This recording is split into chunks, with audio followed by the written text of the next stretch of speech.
MPS 003 Bharat लोकतंत्र और विकास पुस्तिका 1, इसका इकाई 1, इसमें दिया गया है राष्ट्रीय आंदोलन की बपौती विकास अधिकारों और भागीदारी के संदर्भ में।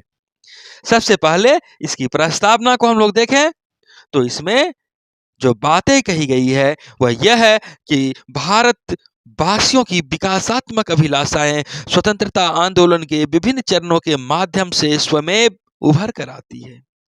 हम देखते हैं कि स्वतंत्रता आंदोलन जिसकी की परिणति 1947 15 अगस्त को आजादी के रूप में मिली, इसके पहले स्वतंत्रता के लिए कई स्तर पर प्रयास किए गए।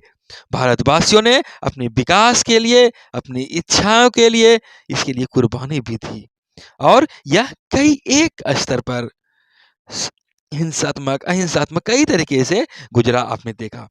और वहीं अगर 1857 की बात करें तो 1857 में ब्रिटिश शासन के प्रति सिपाही विद्रोह का नाम सुने होंगे आपने। अब तो वह भी भारतीयों का एक हिंसक विरोध था।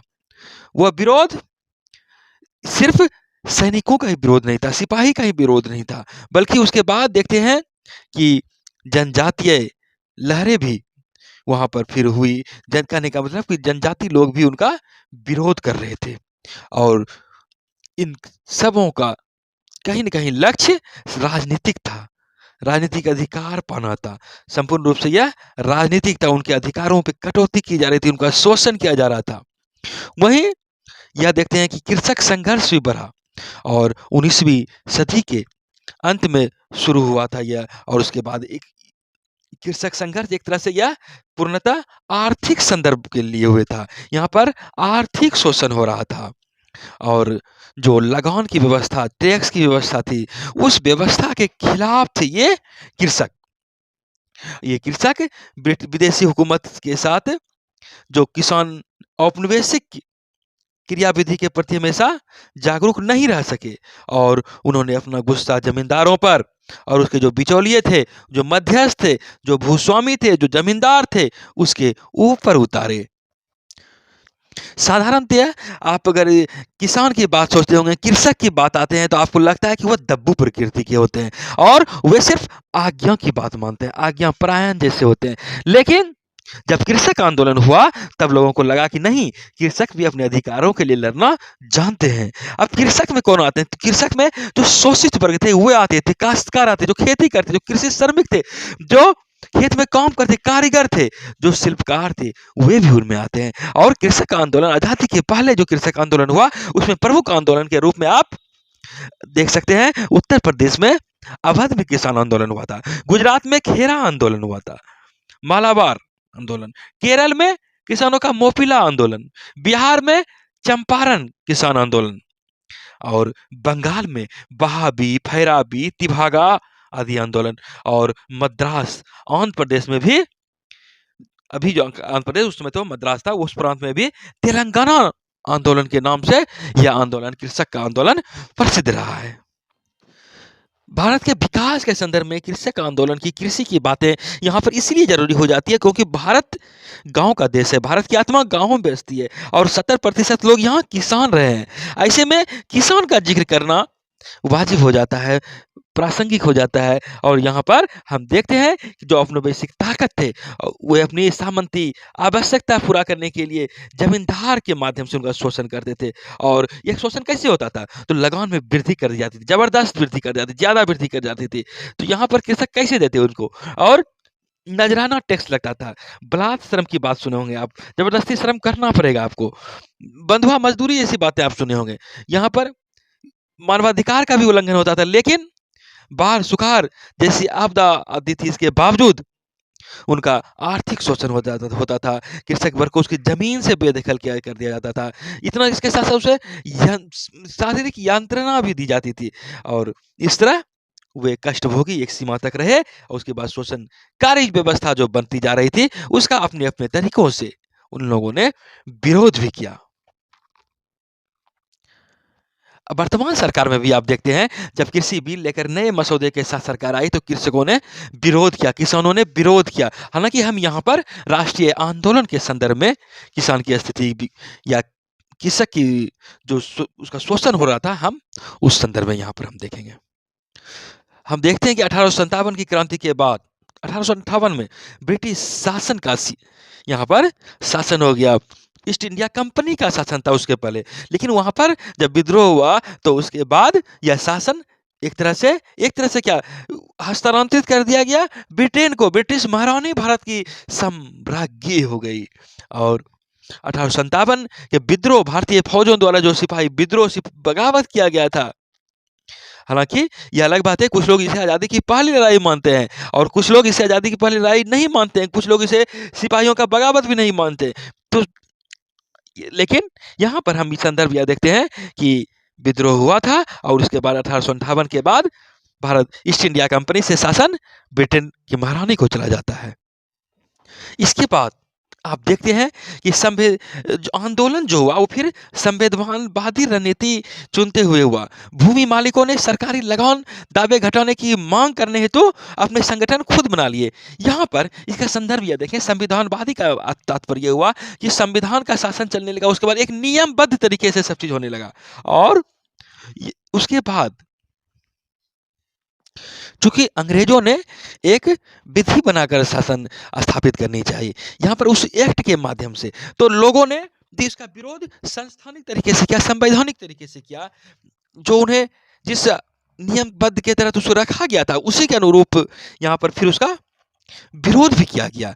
हालांकि यहाँ पर एक चीज और आप देख सकते हैं कि 1857 में जो विद्रोह हुआ था, किसानों का विद्रोह हुआ था, तो यहाँ पर जो इसका नेतृत्व कर रहे थे, तो वहाँ पर जो सत्ता से वंचित हो गए थे और जो विशेषकर मुसलमानी जो शासक थे, जो जमींदार थे या जो कुछ हिंदू राजा थे, उन्हें हटा दिया गया था।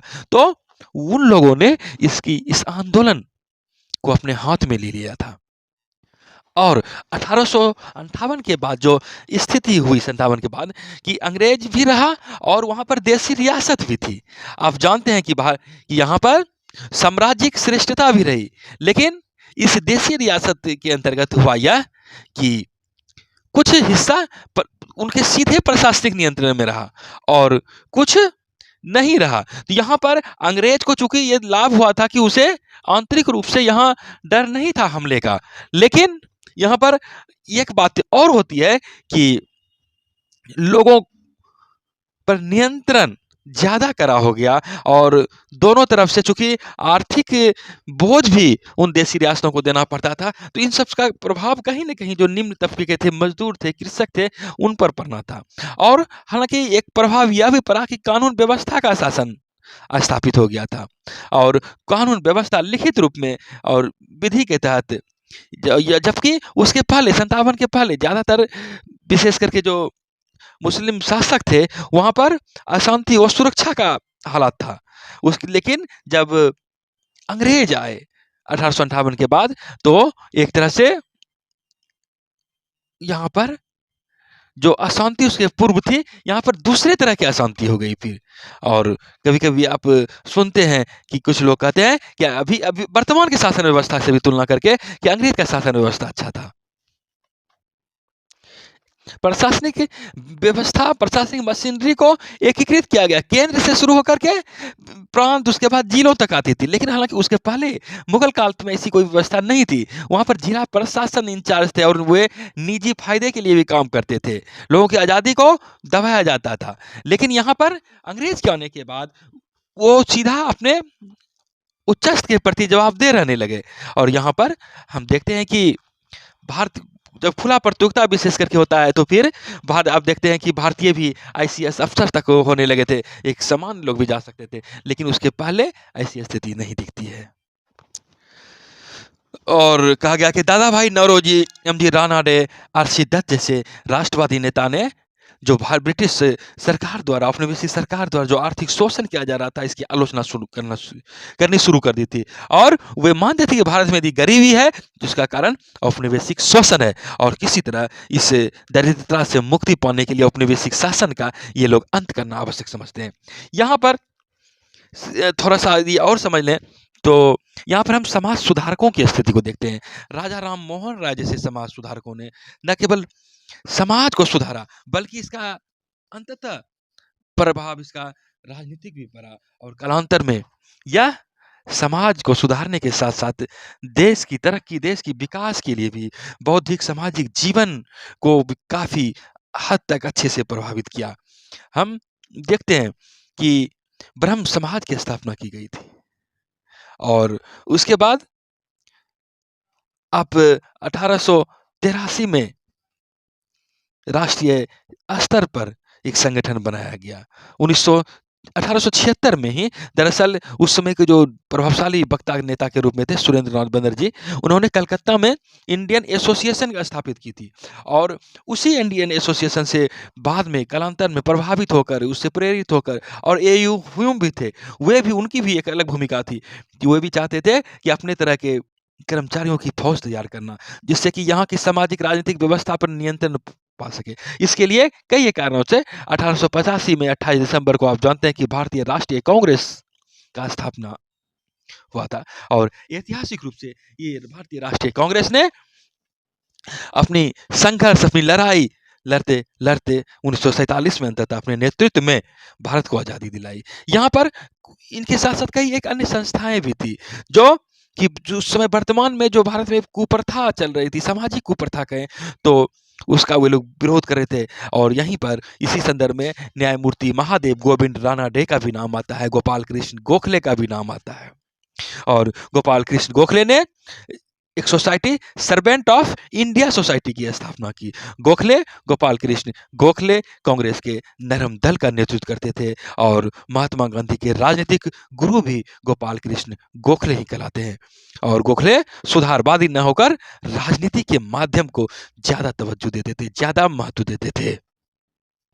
इनके साथ-साथ आप दयानंद सरस्वती को देखते हैं, जिन्होंने कि 1875 में बंबई में आर्य समाज की स्थापना किए थे। आर्य समाज उसके बाद आर्य समाज दयानंद सरस्वती जिसका नारा ही था वेदों की ओर लौटो। कहने का मतलब दयानंद ने वेदों को केंद्र बनाया, हिंदू धर्म को उनकी तत्कालीन सामाजिक कुरीतियों से निपटने के लिए वेदों को आधार बनाया और उन्होंने इस कुरीतियों से निपटने का बीड़ा उठाया। उधर रामकृष्ण परमहंस का भी बात आता है, स्वामी विवेकानंद का हिंदू चिंतन आप देखते हैं, जिन्होंने की शैक्षिक सामाजिक गतिविधियां चलाई और लोगों को विकास के केंद्र में, लोगों को अपने अधिकार का एहसास दिलाया, उनमें चेतना जगाने का प्रयास किया। कहीं न कहीं यह राष्ट्रवाद थी, लेकिन इनका धार्मिक आधार था, लेकिन इसकी राष्ट्रवाद को खारिज आप नहीं कर सकते हैं। और उसके बाद देखते हैं कि लाल बाल पाल जैसे नेता भी बाद में आते हैं। खैर, यहाँ पर दादा भाई नौरोजी ने औपनिवेशिक शासन को आर्थिक शोषण के लिए जिम्मेवार ठहराया।